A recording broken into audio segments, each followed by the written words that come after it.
This exhibit illustrates 4 examples of how leadership behavior is tailored to the situation. Situation 1, the subordinate lacks confidence. Thus, the supportive leadership style provides the social support with which to encourage the subordinate to undertake the behavior needed to do the work and receive the rewards. Situation 2, the job is ambiguous and the employee is not performing effectively. Directive leadership behavior is used to give instructions and clarify the tasks so that the follower will know how to accomplish it, and receive rewards. Situation number 3, the subordinate is unchallenged by the task. Thus, an achievement-oriented behavior is used to set higher goals. And situation 4, an incorrect reward is given to a subordinate, and the participative leadership style is used to change this. The Vroom-Jago contingency model focuses specifically on varying degrees of participative leadership and how each level of participation influences quality and accountability of decisions.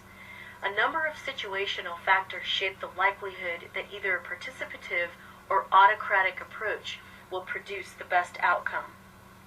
This model starts with the idea that a leader faces a problem that requires a solution. Decisions to solve the problem might be made by a leader alone or through inclusion on a number of followers.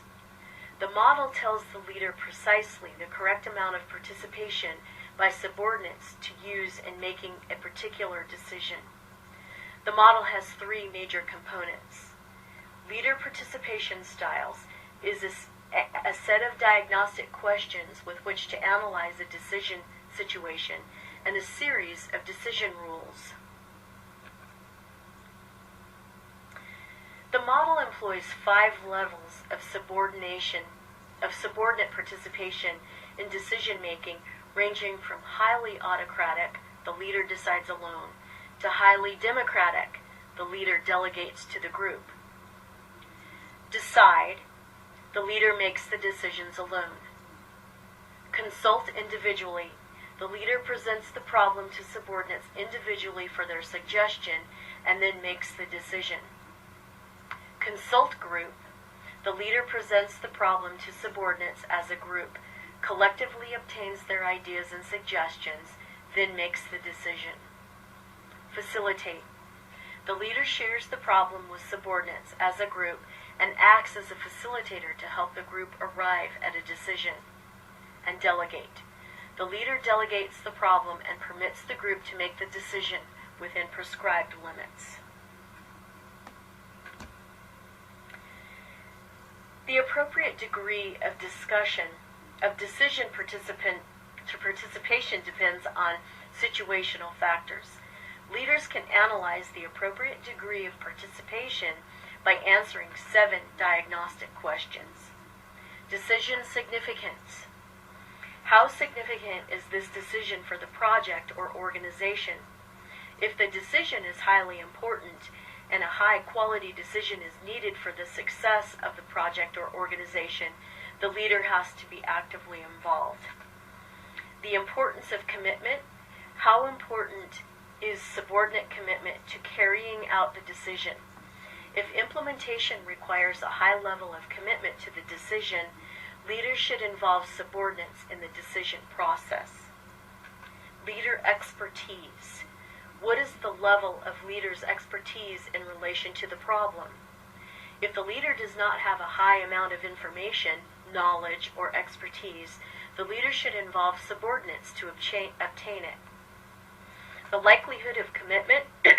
If the leader were to make the decision alone, would subordinates have a high or low commitment to the decision? If subordinates typically go along with whatever the leader decides, their involvement in the decision-making process will be less important. Group support for goals. What is the degree of subordinate support for the team's or organization's objectives at stake in this decision? If subordinates have low support for the goals of the organization, the leader should not allow the group to make the decision alone. Goal expertise. What is the level of group members' knowledge and expertise in relation to the problem?